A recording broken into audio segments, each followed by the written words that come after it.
I don't think anyone can fail to have been moved by the story of the 89-year-old lady who escaped prison yesterday after accidentally running over 6 pedestrians, 2 of them small children, when the car that she was driving mounted the pavement near a shopping centre in Guildford. The crash left everyone injured, obviously deeply traumatised. And it raises this question, which does come up again and again: should older people be asked to retake their driving test after a certain age? Probably 70, I think. And it's always a really sort of controversial and difficult subject, this, isn't it? I mean, Vicky, what age are your granny and grandpa? So my grandma and granddad are like 87, and they're called Maeve and Dave. And they are just the most adorable couple. Like, they've been together for like 65 years. I've talked about them before. They are just truly my inspiration.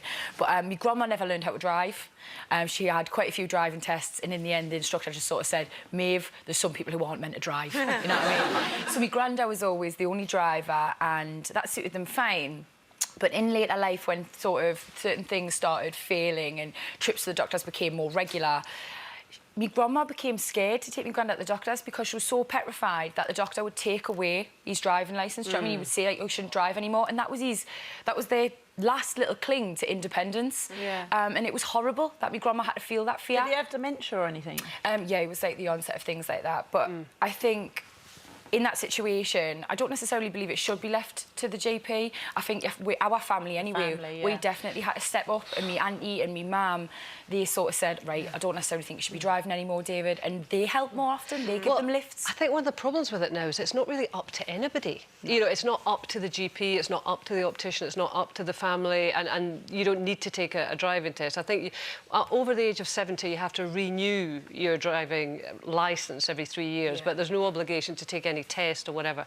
And I think that's one of the problems, is that I think families really need a bit of help with this one. I mean, I know it's when... very vague, isn't it? My mum was thinking about it with my dad. My dad has given up his driving licence. He doesn't drive anymore. But there was that period, exactly as you were talking about, you know, my dad was always a driver, you know. Couldn't drive pigs to the market, he used to say to me. He was always very proud of his kind of driving and stuff.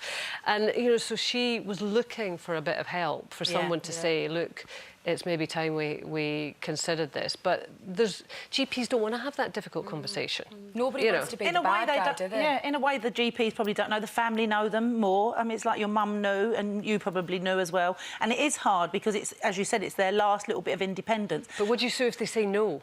Then you just have to sort of take it into your own hands, especially if you think they're going to be a danger to someone. Yeah, but the